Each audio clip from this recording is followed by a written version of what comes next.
Hi friends, welcome back to our channel Valli's diary by voice of Valli. ముందుగా నా channel మొదటిసారి చూస్తున్న వారైతే వెంటనే నా ఛానల్ సబ్స్క్రైబ్ చేసి పక్కనే ఉన్న బెల్ ఐకాన్ క్లిక్ చేయండి.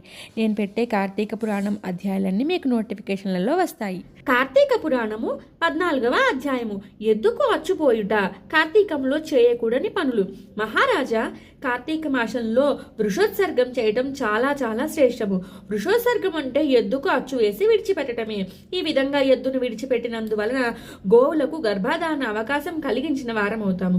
గోవులు మాతలై గోమాతలుగా సమస్త జనులను రక్షించడానికి ఉపకరించే ఉత్సవము అవుతుంది.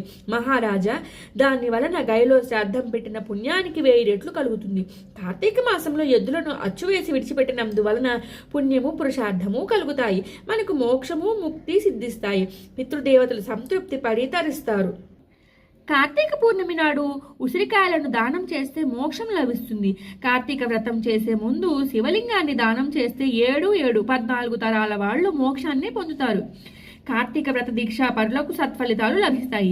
మహారాజా, ఇక మీద కార్తీక మాసంలో చేయకూడని పనులను చెబుతాను విను. కార్తీక మాసంలో స్నానం చేయటం మానకూడదు. అలా అని వేడి నీళ్ళ స్నానం చేయరాదు. నూనె రాసుకొని తలంటు పోసుకోకూడదు. నువ్వులు దానం తీసుకోకూడదు. పగటి పూట నిద్రపోకూడదు. సంస్కారహీనుడైన వాడి ఇంటిలోనూ కులభ్రష్టుని ఇంటిలోనూ ఆహారం తీసుకోకూడదు. విధవరాలి చేతి భోజనం చేయకూడదు. శ్రాద్ధ భోజనం తినకూడదు. ఏకాదశి నాడు భోజనం చేయకూడదు. పరాయి వారి ఇంటిలో తినకూడదు. నువ్వుల పిండిని, వెల్లుల్లి తినకూడదు.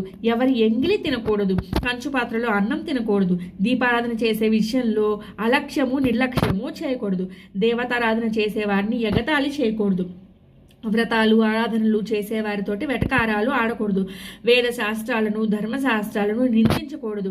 కార్తీకంలో ఈ నియమాలను పాటించిన వారు శుభాలనే పొందుతారు. గోవు సంతతిని పెంచే ప్రయత్నం చేయాలనే ఈ అధ్యాయం సూచిస్తున్నది.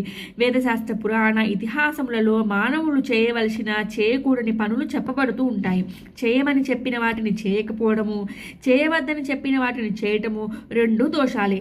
రెండిటి వల్ల పాపమే సంభవిస్తుంది. కనుక శాస్త్రం చేయమని వాటిని చేయటము, వద్దన్న వాటిని మానటము మానుకొని మానవుని ప్రధాన కర్తవ్యము. కనుక శాస్త్రమందు చెప్పినట్లు చేసి గోవు సంతతిని రక్షిస్తే తద్వారా దేశము సుభిక్షంగాను శాంతితోనూ ఉంటుంది అని తెలుసుకోవాలి. ఇందులో ముఖ్యంగా మనం ఆచరించవలసింది గోవులను రక్షించడము. 14వ రోజు పారాయణ సమాప్తము. ఓం నమో నారాయణాయ. ఓం నమో భగవతే వాసుదేవాయ. ఓం నమో గోదేవతాయై నమః. ఓం నమో గోమహాలక్ష్మీ దేవతాభ్యో నమః. ఓం నమ శివాయ. ఓం నమో అరుణాచలేశ్వరాయ. ఓం నమో నారాయణాయ. ఓం నమో ఉజ్జయిని మహాకాళేశ్వరాయ. ఓం నమో కాశీ విశ్వేశ్వరాయ. స్వస్తి ప్రజాభ్య పరిపాలయంతం న్యాయేన మార్గేణ మహిషా గోబ్రాహ్మణేభ్య శుభమస్తు నిత్యం. లోకా సమస్త సుఖినో భవంతు. సమస్త గోదేవత సుఖినో భవంతు. సమస్త సన్మంగళాని భవంతు.